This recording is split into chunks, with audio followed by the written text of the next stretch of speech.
왜냐하면요, 우리나라의 간첩이 너무 많아서 한두 사람 그냥 신고한다고 하는 의미가 별로 없다라고 하는 이야기입니다. 북한에서 탈북한 김국성이라고 하는 분이 정찰 충북, 말하자면 난파 공작원들을 훈련하고 보내는 일을 고위층에 있던, 상당히 고위층에 있던 사람이었습니다. 이분이 탈북을 해서, 그리고 이제 영국에서 방송된 것을 잠시 인용하고 해가지고 유튜브에 나왔던 내용입니다. 일반 뉴스로는 나오지 않았던 내용인데요.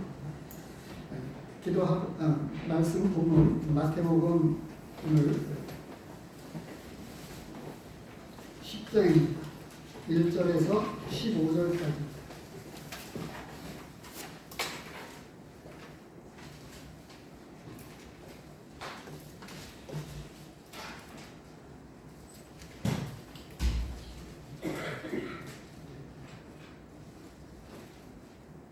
(5) 절서부터 8절까지만 15절까지 전체를 읽으면 정말 그래야 되는데도 불구하고요, 시간을 조금 줄이기 위해서 5절에서부터 8절까지만 분석해드리겠습니다.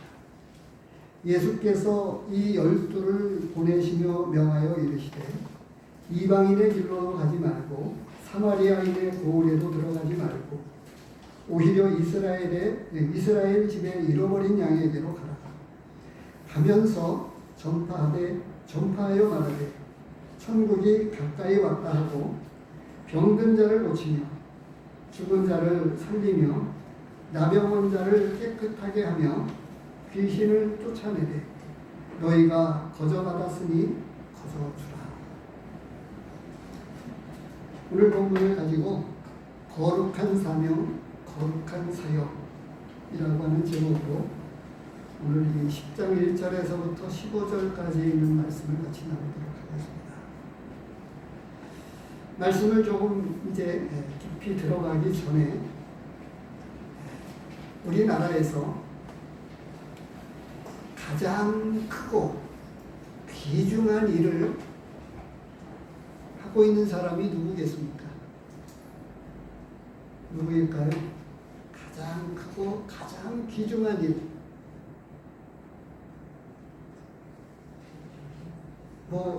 신앙적인 이 믿음 안에서만 이야기하는 게 아니고요, 전부 다를 포함해서 가장 크고 가장 귀하고, 그렇게 표현해도 좋아요. 가장 거룩하고 가장 큰 일을 하는 사람 누구일까요? 자기 자신이요. 오늘 본문에는 아마 우리 성도님들이 생각하게 될 때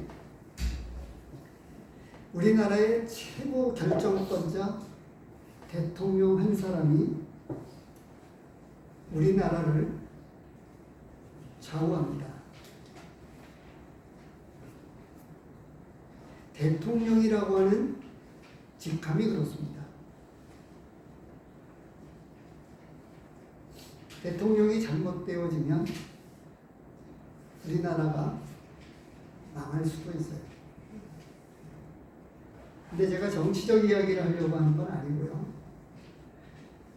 오늘 본문에는 12제자를 하나님이 부르시고 세우셨는데 그들을 사도로 칭하시고 사도로 세워주셨고 그들을 파송했습니다.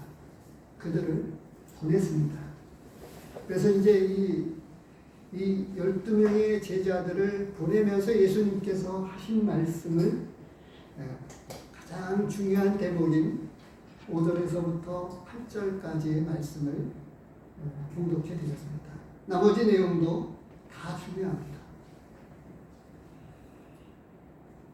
예수님은 이 12를 사도라 세워주시고 그들을 권능을 주셔서 보내주셨습니다.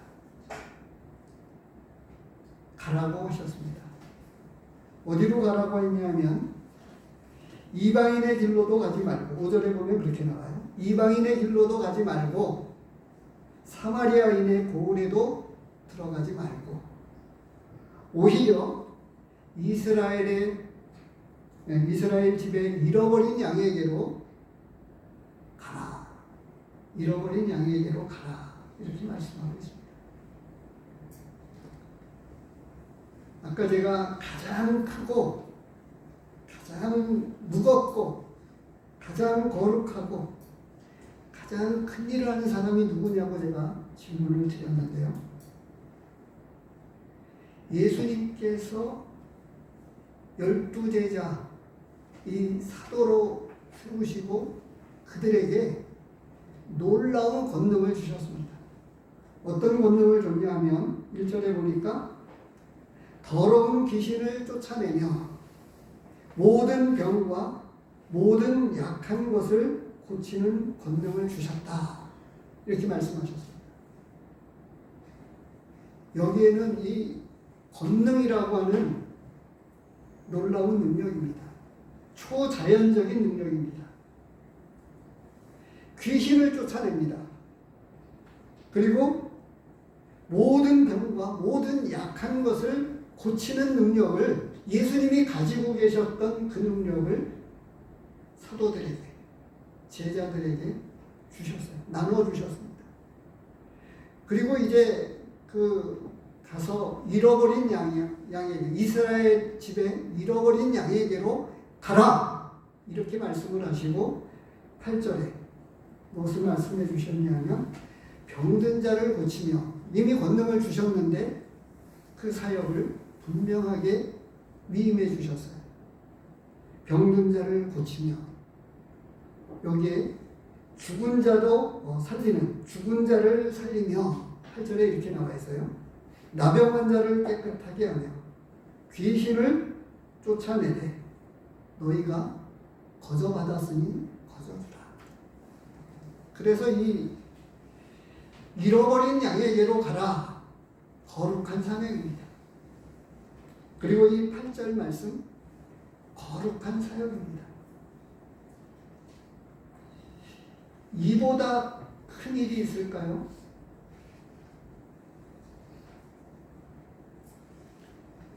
우리는 일반적으로 그냥 신앙 안에서만 생각하게 될 때 그렇게 생각을 하고 또 어찌 놓고 보면 대통령이 가지고 있는 권한이 워낙 크고 막대해서 우리나라 전 국민을 살릴 수도 있고 죽일 수도 있습니다. 그런데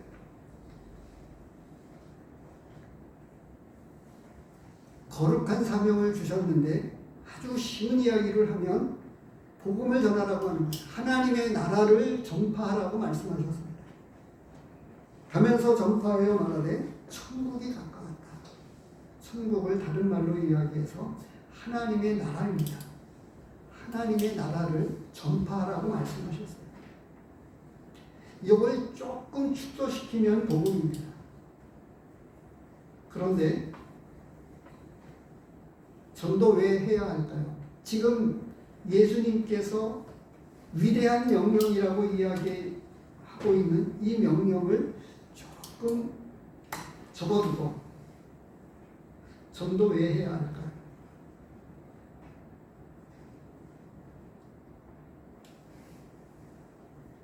쉽지 않습니까? 전도 왜 해야 할까요? 그런데 제가 조금 전에 유튜버를 잠시 보여드리는 게 있습니다. 수요일날 한번 말씀을 드렸는데 전도 왜 해야 되느냐? 제가 하나님의 말씀만 가지고 사실을 이야기하고 싶은데 말씀을 드리고 싶은데 직접적으로 거듭난 성도들이 하나님의 자녀된 영원한 지옥에서 건짐을 받은 영생을 얻은 성도라고 불리우는 믿는 성도들이 전도하는 일에 실질적인 이 사명을 잘 갖고 있지 않다고 하는 거예요. 그래서 제가 구체적으로 조금 유튜버 말씀을 잠시 띄워서 김국성이라고 하는 탈북한 북한의 이 공작원들을 교육하고 훈련해서 난파시키는 중요한 아주 고위층에 있었던 경찰 총국의 국장으로 있었나 아무튼 상당히 어느 지위까지 있는지는 모르지만 잘 알려지지 않은 사람입니다. 그런데 우리나라에 간첩이 너무 많다고 이야기하고 청와대에도 있었다고 외국 방송에서 이미 영국 BBC 방송을 통해서 밝히기도 했습니다. 이분이. 근데 YTN에서 사실이 아니다 이렇게 방송을 한번 한 적이 있습니다. 이름을 밝히지는 않았고요. 근데 제가 정치적 이야기를 하려고 하는 건 아니고요. 오늘날에도 우리나라에 간첩들이 있고요. 그래서 지금은 간첩에 대한 신고를 하라고 하는 이런 거를 요즘에는 거의 듣지 못하고 보지 못합니다. 그런데요, 주체 사상을 가지고 있는 사람들이 있습니다. 우리나라에. 공산주의 사상을 갖고 있는 사람들이 있어요. 이미 판명난 사실이에요. 공산주의자들은 평등을 이야기하지만 그들 가운데 귀족, 왕족이라고 이야기할 수 있는 정권을 가지고 있는 그 소수 계층은 일반 양반 상놈 이런 계급 사회보다 더 심각한 이 부족 계급을 가지고 있어서 출신 성분이 나쁘면 북한에서는 출세는커녕 살기 힘들다고 이야기합니다. 그런데 그 공산주의 주체 사상을 가지고 있는 사람들이 이 땅에 있어요. 있으면서 공산주의 사상을 가지고 있는 이 공산주의 나라는 절대 다수가 굶주려 죽습니다.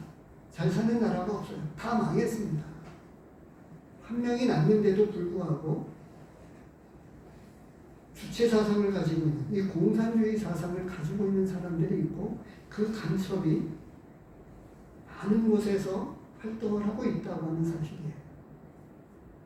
그런데 우리는 모릅니다. 그런데 제가 거룩한 사명을 가지고 있는 사도들 터 위에 사도들과 선지자들의 터 위에 세워진 교회와 하나님의 백성들, 하나님의 자녀들이요. 전도하는 일에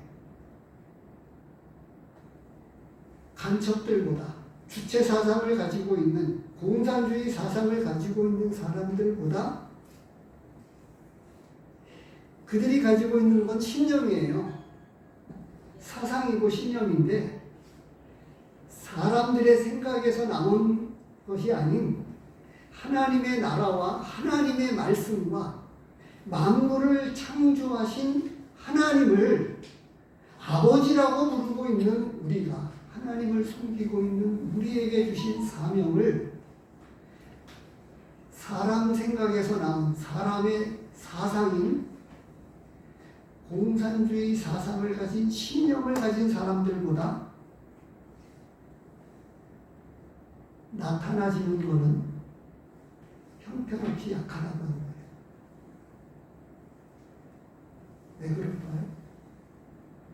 여기에서부터 시작을 드리려고 합니다.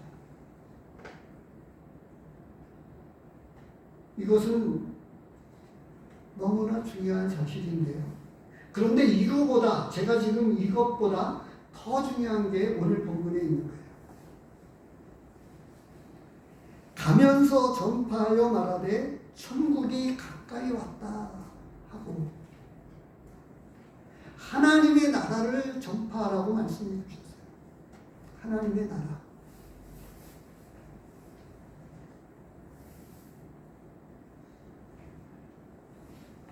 하늘에서 이루어진 것 같이 땅에서도 이루어지기를 원해야 되는데 우리는 천국 시민권을 가지고 있으면서도 천국의 가치를 세상 가치보다 작게 여기고 있습니다.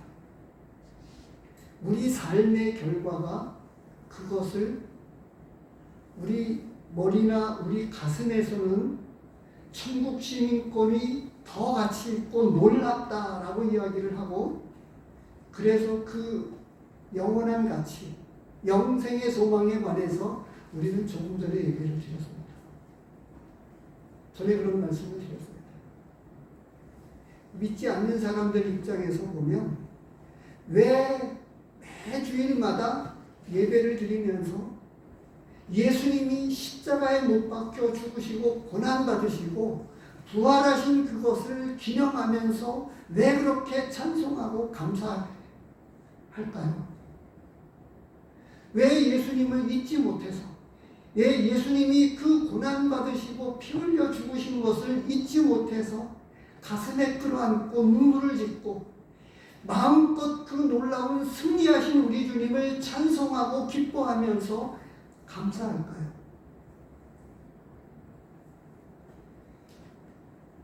믿지 않는 사람들이 보면 그것이 이상하게 여길 만큼 생각이 들어야 되는데, 우리 삶의 열매는, 우리 삶으로 나타나는 것들은 가슴과는 다르게 천국의 가치, 하나님 나라 가치보다는 세상 가치, 이 세상 나라, 먹고 사는 문제,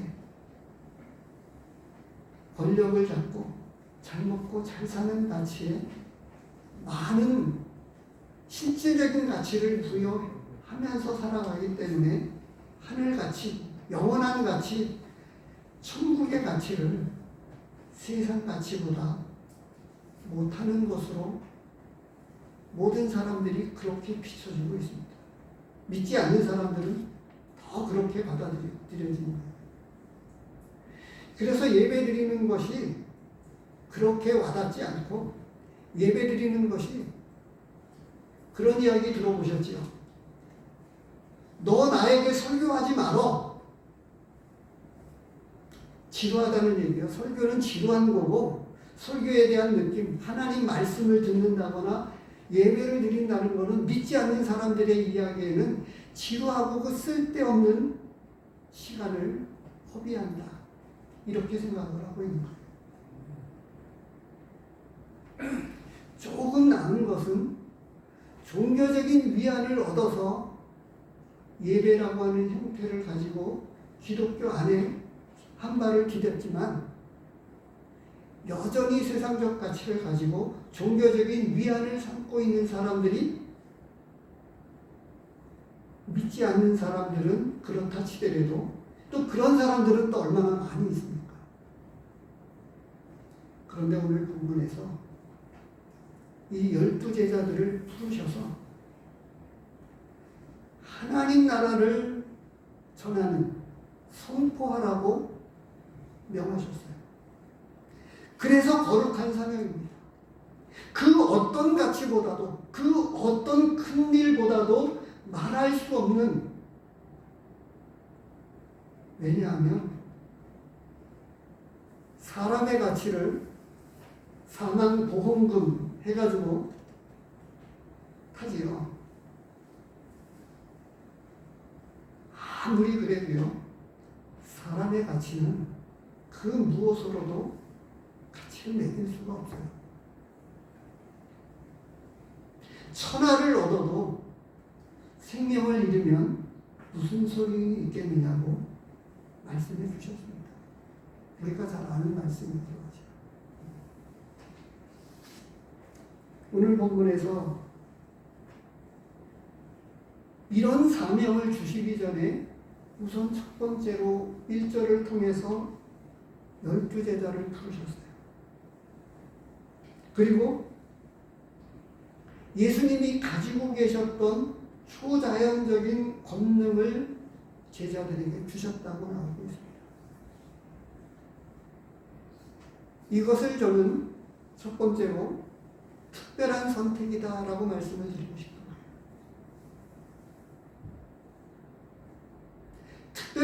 제자들을 부르셔서 우리를 동일하게 창세전에 우리를 택하셨습니다. 특별한 선택이에요. 이 선택보다 얼마나 놀라운 그 하나님의 선택에 의한 이 놀라운 축복이 그 안에 다 담겨 있습니다. 아버지가 누구냐에 따라서 이 세상에서의 살아가는 것이 너무나 다르지요. 고인이 되셨지만 이건희 회장의 아들로 태어난 이재용, 이런 경우에는 엄청난 부와 엄청난 것들을 누려가면서 살잖아요. 아버지에 의해서 그렇게 되었습니다. 근데 하나님이 우리를 아들로 삼아주셨는데 그냥 삼으신 게 아니고 창세전에 우리를 택해 주셨어요. 이보다 놀라운 그 특별한 하나님의 선택, 특별한 12제자들을 부르셨던 것처럼 특별한 이 선택이 얼마나 놀라운 일일까요? 그걸 알잖아요. 그런데도 세상에서 좋은 부모를 만난 것보다 못하게 여기는 실상은 우리에게 또 여전히 있습니다. 그리고 특별한 목적을 가지고 우리를 부르셨다고 말씀해 주고 있습니다. 그 마가복음 3장을 같이 보도록 하겠습니다. 본문에는 나오지 않지만 이 12제자들을 부르시고 이 말씀하신 내용들이 마가복음과 누가복음에 나오는데 마가복음 3장에 보면 그것을 조금 더 자세하게 말씀해 주고 있습니다. 13절 14절입니다. 또 산에 오르사 자기가 원하는 자들을 부르시니 나아온지라. 이에 12를 세우셨으니 이는 자기와 함께 있게 하시고 또 보내사 전도도 하며 귀신을 내쫓는 권능도 가지게 하려 하십니다. 이 12를 세우셨으니 라고 이렇게 말씀하고 있어요. 그런데 특별한 선택, 특별한 목적을 가지고 우리를 부르셨는데 14절에 보면 첫 번째로가 자기와 함께 있게 하시고 라고 합니다. 자기와 함께 있게 하시고. 전에도 이런 말씀을 같이 나눈 적이 몇 번 있습니다. 두 번째로가 보내어서 전도하려고 이 본문에 나오고 있는 말씀이에요. 천국을 전파하도록 위대한 사명을 주셨는데 이것이 두 번째로 나와요. 실상. 근데 이러한 위대한 목적을 가지고 위대한 선택을 하신 하나님께서 우리를 동일하게 사도들과 제자들처럼 우리를 부르시고 목적을 가지고 우리를 세우셨어요. 이것을 기억해야 합니다. 찾지는 않겠습니다만 봉독해 드리겠어요. 고린도전서 4장 1, 2절에 보면 사람이 마땅히 우리를 그리스도의 일꾼이요 하나님의 비밀을 맡은 자로 여길지어다. 그리고 맡은 자들에게 구할 것은 충성이니라 라고 말씀을 하셨고요. 고린도후서 5장 18절에서 20절에 이렇게 기록이 되고 있습니다. 모든 것이 하나님께로서 났으며 그가 그리스도로 말미암아 우리를 자기와 화목하게 하시고 또 우리에게 화목하게 하는 직분을 주셨으니 곧 하나님께서 그리스도 안에 계시사 세상을 자기와 화목하게 하시며 그들의 죄를 그들에게 돌리지 아니하시고 화목하게 하는 말씀을 우리에게 부탁하셨느니라. 그러므로 우리가 그리스도를 대신하여 사신이 되어 조선시대에 있었던 요즘 우리 시대의 말로는 대사라고 이야기를 하죠. 그리스도를 대신하여 사신이 되어 하나님이 우리를 통하여 너희를 권면하시는 것 같이 그리스도를 대신하여 간청하노니 너희는 하나님과 합하라. 이 거룩한 직책을 우리에게 주셨다. 사도들에게 주신 것과 같은, 그래서 사도들과 선지자들에 의해서 세움을 입은 하나님의 자녀들이, 하나님의 백성들이 위대한 선택과 위대한 목적에, 특별한 선택과 특별한 목적을 가지고 부르셔서 우리에게 이런 놀라운 직임을, 신분을 우리에게 그렇게 주셨다고 말씀하고 있는 거예요. 전도해야 하는 이유는 말씀 안에 넘쳐납니다. 그런데 문제는 우리 안에 지금 잠들어 있는 신념이 아니고요, 공산주의자들이 가지고 있는 주체사상을 가지고 있는 신념이 아니고 우리 안에 영원한 생명으로 찾아오셔서 영생을 주신 예수님의 생명력이, 그리고 그 생명 안에서 주어진 하나님의 말씀이, 천국의 가치가 그러한 일로 하나님이 우리를 창세전에 택하시고 목적을 따라 우리를 부르셨다고 말씀해 주고 있어요.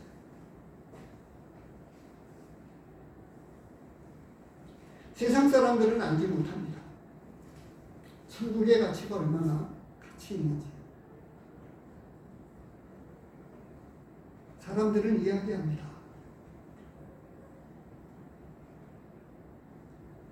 사는 것이 힘들다고 이야기하고, 그렇지만 어떻게 하든지 사람들은 저마다 살려고 온갖 노력을 다 하잖아요. 얼마나 노력하면서 살아오셨습니까? 얼마나 발버둥 쳤습니까?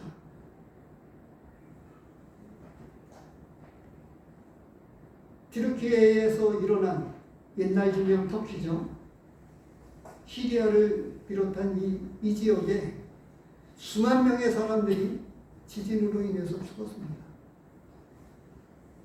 또 전쟁으로 인한, 지금 현 시대, 아니 지금 이 시간에도 여전히 복구가 완전히 끝나지 않았겠죠. 너무나 처참한 도시 전체가 다 파괴되었습니다. 전쟁으로 인한 우크라이나 지역은 또 말할 것도 없고요. 근데 그 속에서 얼마나 애처롭게 부르짖습니까? 죽어간 내 남편, 죽은 내 아들, 전쟁으로 인해서, 지진으로 인해서 얼마나 목 놓아 부르짖습니까? 그리고 우리 살아있는 우리가 얼마나 또 발버둥 치면서 살려고 합니까? 그런데 우리에게 죽을 생명이 아닌 영원한 생명을 우리에게 주셨는데, 죽을 이 육체의 생명이 아닌 이 생뿐이면 우리 모두가 제일 불쌍한 자다 라고 하나님 말씀에 기록이 되어 있는 것을 우리는 알고 있어요. 그런데 실상은 제자들에게 그걸 명확하게 가르쳐 주셨어요. 어떻게? 이방인의 고을로도 가지 말고 사마리아인의 고을로도 가지 말고. 왜 그랬을까요? 이 특별한 사역으로, 특별한 사명으로 우리를 불러주셨다고 하는 거예요. 그래서 오늘 본문에서는 첫 번째로 특별한 선택, 특별한 목적으로 우리를 부르시고, 두 번째로 특별한 사명, 이 7절에서, 그리고 특별한 사역, 8절을 통해서 우리에게 이 귀중한 사역을 감당해 나가도록 사역을 맡겨주셨습니다. 사명보다, 우리에게 주신 사명보다 더 큰 것이 없습니다. 그리고 그것을 이루어 나가는 방편으로 우리에게 예수님이 감당하셨던 그 사역을 우리에게, 이것을 거저받았으니 거저주라고 이야기합니다. 하나님께서 받은 게 너무 많아요. 엄청납니다. 그 하늘의 가치를 포함해서 어떻게 말씀하고 있는지 아시잖아요. 에베소서에서 어떻게 말씀하시죠? 하늘에 속한 모든 신령한 복으로 복 주시되, 이렇게 말씀하시잖아요. 세상 가치관이 하늘에 속한 모든 신령한 복으로 복을 주셨다고 말씀해 주셨어요.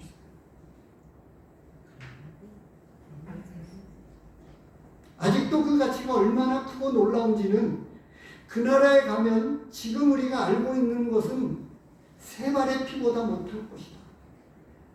우리가 알고 있었던 것이 너무너무 작았다라고 이야기할 거예요. 아니, 생각해 보십시오. 수학적 계산으로, 수치 계산으로 한번 생각을 해보세요. 영원한 것인데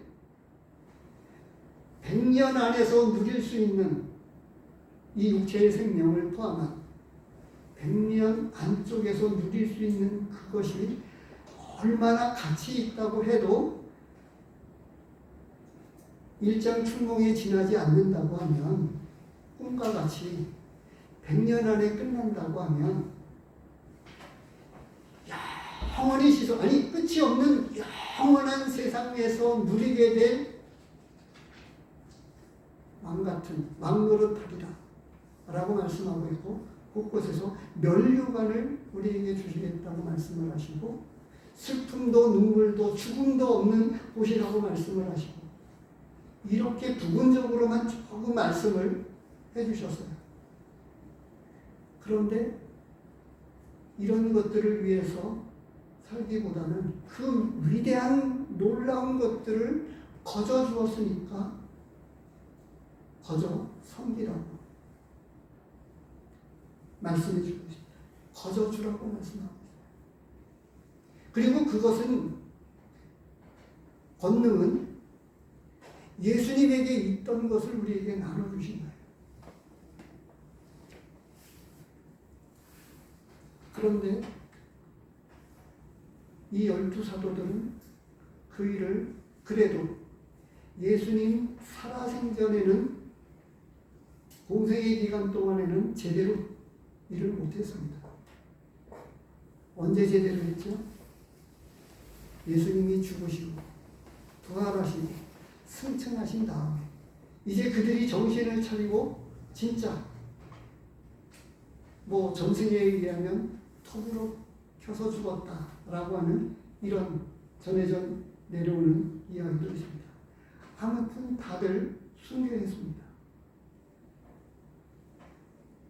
스데반을 비롯한. 그리고 우리가 잘 아는 대로 얼마나 많은 네로 황제, 역사적 사실이잖아요. 네로 황제에 의해서 사자의 밥이 되어 가면서까지 이 믿음의 신앙, 예수 그리스도를 믿는 이 믿음의 신앙, 믿음으로만 구원받는 이 놀라운 믿음을 지키기 위해서 사자의 밥이 되어 가면서까지 그들의 신앙을 부인하지 않고 지켜왔었던, 이게 역사적 사실이고 믿음 안에 있는 히브리서 11장입니다. 구구절절히 믿음으로 살아왔던 믿음의 선진들의 이야기, 말씀들이 나와 있잖아요. 그래서 우리에게 말씀해 주십니다. 이 특별한 선택, 특별한 목적을 가지고 특별한 사명과 특별한 사역을 사도들에게 맡겨주셨을 뿐만 아니라 동일하게 우리에게도 이런 일들을 맡겨주셨다고 말씀해 주고 있습니다. 제가는 조금 지성을 조금 동원해서 제 안에 아직 잠들어 있고 우리 성도님들에게도 잠들어 있는 그 사명을 어떻게 하면 일깨울 수 있을까 싶어서 간첩 이야기를 꺼낸 거고, 조금 여러 말씀들을 가지고 조금 말씀드린 거예요. 그런데 나라의 부름을 받거나 세상에서 가장 높다고 여기는 최고의 권력, 최고의 결정권자 대통령이라고 하는 책임을 가지면 목에 힘주고, 그런데 그 한 분에 의해서 우리나라 모든 백성들, 우리나라 사람들은 한 사람에 의해서 죽고 살 수도 있습니다. 말씀은 계속해서 이 사도들에게 이야기했습니다. 조금 전에 이방인의 길로도 가지 말고 사마리아인의 공로도 들어가지 말고 라고 말씀을 하셨던 이유가 있어요. 왜 그랬을까요?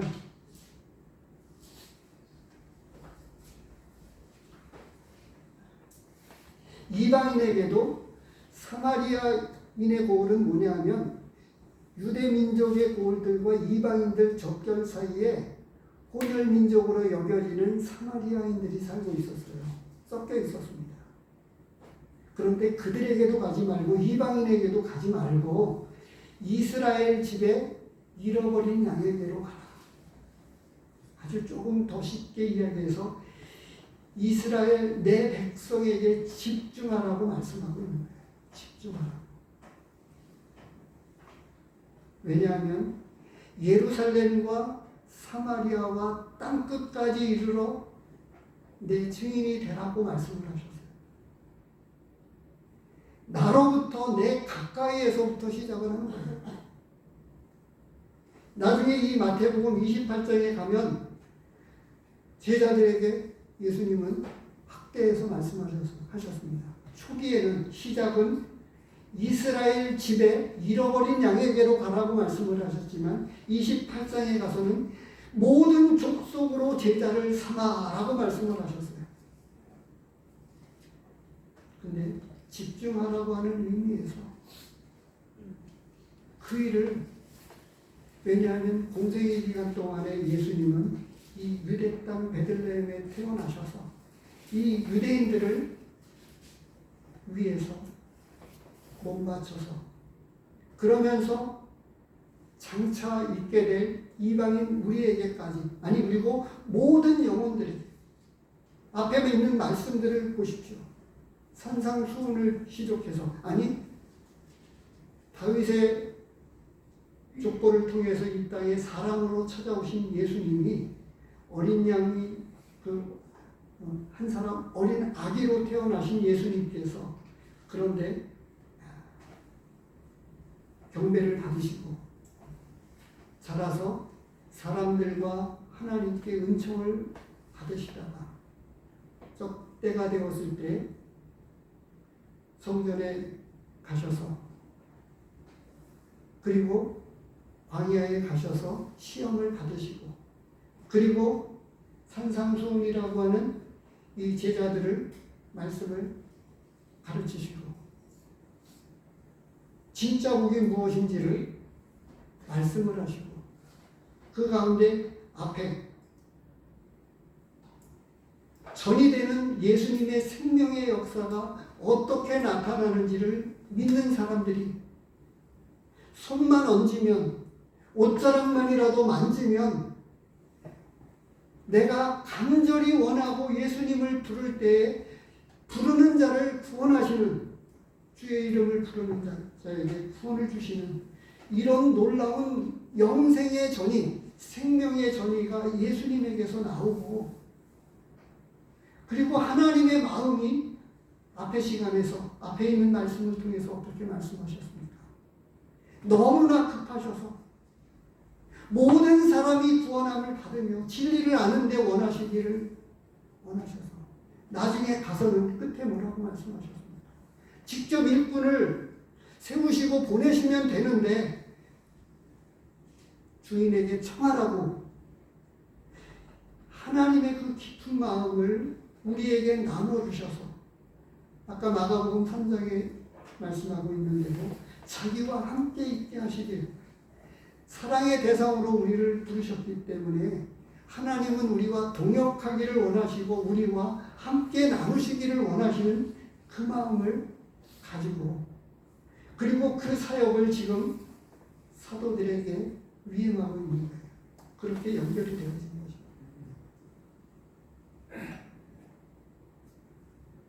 그리고 나서 너희가 이 놀라운 특혜 거저받았으니까 거저주라. 거기에 이득을 얻을 생각을 전혀 하지 말고 사심을 전혀 품지 말라고 말씀하고 있는 거예요. 조금이라도 우선은 집중해라. 때가 되면 너희들은 이제 모든 민족으로 나가야 된다라고 하는 것을 예수님은 묻어둔 채로 지금은 집중하라고 말씀하고 있어요. 우리도 집중해야 되지 않겠습니까? 내 가정, 내가 속해 있는 교회, 내 가까이에 살고 있는 이웃들에게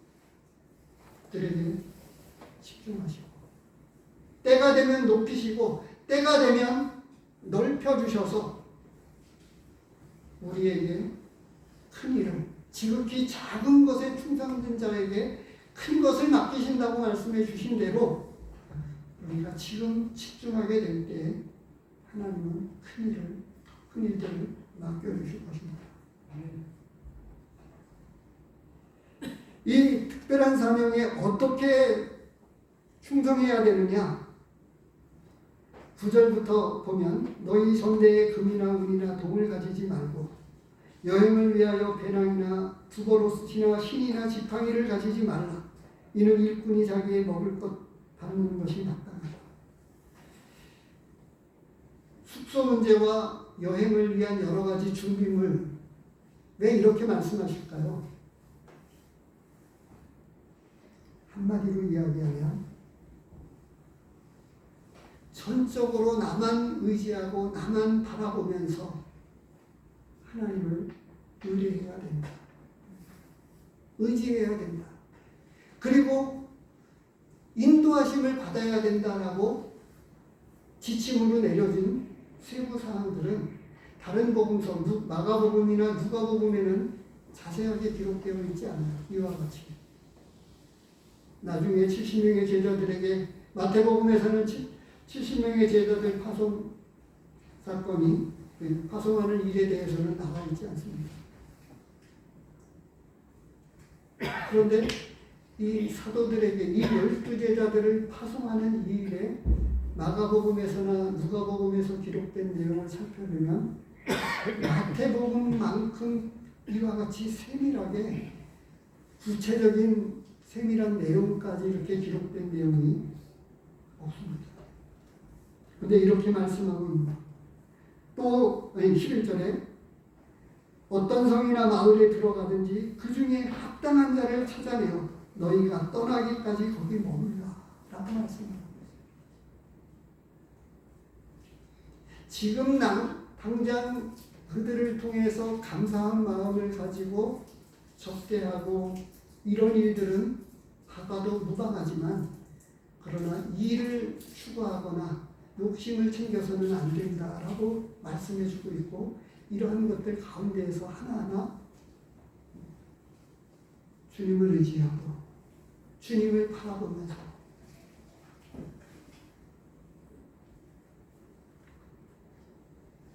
우리는 매사에 걱정합니다. 또 다른 말씀에도 이 10장 이후에 쭉 나오지만 이 29절에 보면 참새 두 마리가 한 아시리온에 팔리지 않느냐 라고 말씀을 하고 30절에 너희에게는 머리털까지 다 세신 바 되었느니라. 이런 말씀들이 무엇입니까? 주님을 전적으로 의지하고 신뢰하면 하나님께서 도우시고 함께 하셔서 풀어주신다라고 말씀을 하고 있습니다. 저들도 두려워해서도 안 된다라고 말씀을 하시고 이방인들이 구하는 것처럼 그런 것들을 구하지 말라고도 말씀하시고 있습니다. 지금 이 사도들을 보내시면서 이 12제자들을 보내시면서 이렇게 말씀하시는 것은 그리고 그 13절에 보면 12절에서부터 보면 또 그 집에 들어가면서 평안하기를 빌라. 그 집이 이에 합당하면 너희 빈 평안이 거기 임할 것이요 만일 합당하지 아니하면 그 평안이 너희에게 돌아올 것입니다. 누구든지 너희를 영접하지도 아니하고 너희 말을 듣지도 아니하거든 그 집에나 성에서 나가 너희 발의 먼지를 떨어버리라. 이게 무슨 말씀일까요? 한마디로 이야기하면 진실한 마음을 가지고 들어가는 집에 있는 살고 있는 영혼들을 축복하고 사랑해야 된다 말씀합니다. 평안을 빌어주었는데 그들에게 믿음이 있으면 그 빌어준 평안의 복을 그들이 받을 것이고 그들에게 믿음이 없으면 그것을 받지 못하게 될 것이다 말씀하고 있는 거예요. 그런데 이런 말씀을 하고 있는 것은 우리는 최선을 다해서 그들의 영혼을 위해서 그 집을 위해서 그 가정을 위해서 진실로 사랑하고 축복해 주어라 라고 말씀을 하고 있는 것입니다. 그들이 나를 문전박대를 할지라도 너희는 최선을 다해서 섬기고 그들의 영혼을 축복하고 평안을 빌어주라고 말씀해 주고 있습니다. 그런데 우리는 어떻습니까? 나한테 인지상정이라고 이야기하죠. 나한테 잘하면서 사람한테 나도 잘해. 나한테 못해주는 사람에게는 나도 여전히 못해줄 뿐만 아니라 눈도 hul기고 쳐다도 안 보죠. 너희 관용을 모든 사람에게 나타내라고 말씀하고 있습니다. 이 모든 것들을 이루는 데에는요, 하나님께서 주신 이 거룩한 사명, 위대한 사명, 이 특별한 사명에 제대로 우리가 가슴에 담고 있으면 문제가 되지 않습니다.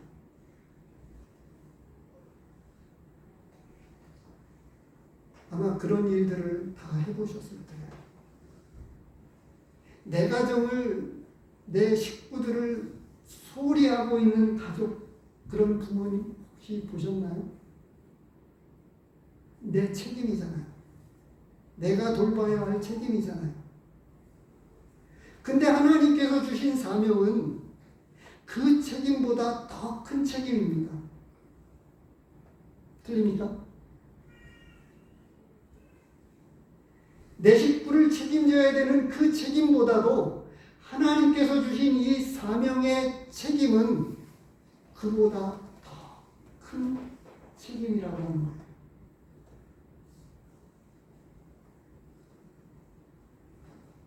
끝으로 15절에서 말씀하고 있습니다. 내가 진실로 너희에게 이르노니 심판날에 소돔과 고모라 땅이 그 성보다 견디기 쉬우리라. 불의 심판을 받았던 소돔과 고모라 성의 심판, 그 성이 차라리 더 쉬울 것이다. 하나님의 심판이 있다고 하는 사실을 경고해 주어야 합니다. 지금은 세상 사람들이 알지 못해요.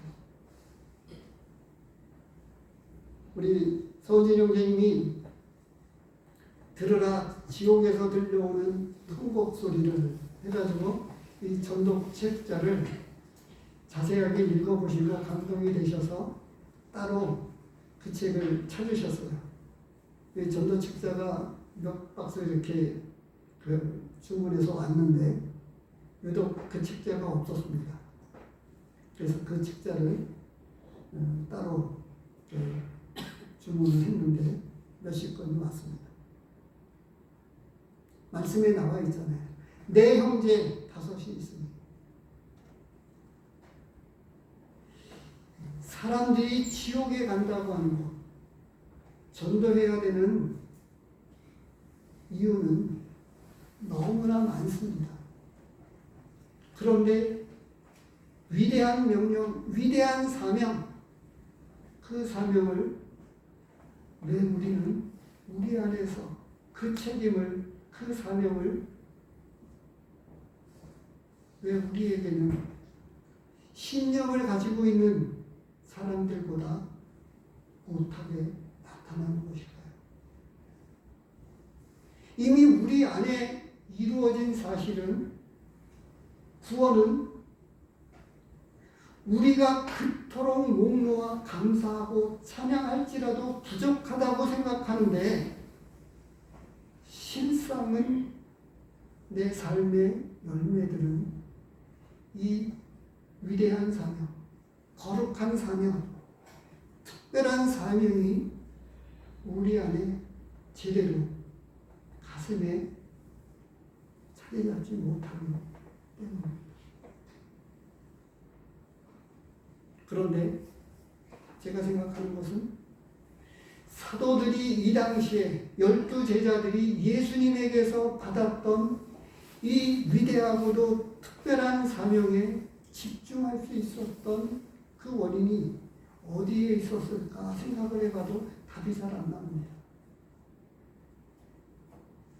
12제자들, 12사도들이 저와 동일하잖아요. 우리가 똑같은 성정을 가지고 연약한 사람들이었습니다. 어느 정도까지였죠? 예수님이 돌아가실 때 십자가에 못 박혀 죽으실 때 다 도망가고 부인하고 다 그러했었습니다. 정리하면서 마치겠습니다.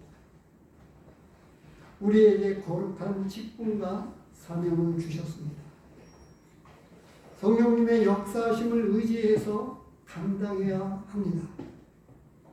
그리고 인도하심을 받아야만 합니다. 그리고 영혼들을 진심으로 사랑하면서 축복해야 합니다. 하나님께서 우리에게 이 일에 집중하라고 당시의 사도들에게는 이방인의 고을로도 사마리아인의 고을로도 가지 말라고까지 말씀하실 만큼 우리에게도 우리에게 주신 사명에 집중하라고 말씀하고 있지 않을까요? 하나님의 심판의 경고를 우리는 아직 알지 못하는 사람들을 위해서 경고하면서 이것은 마지막의 선택입니다. 마지막으로 알려줘야 할 사실입니다. 기도합니다. 하나님 아버지 감사합니다.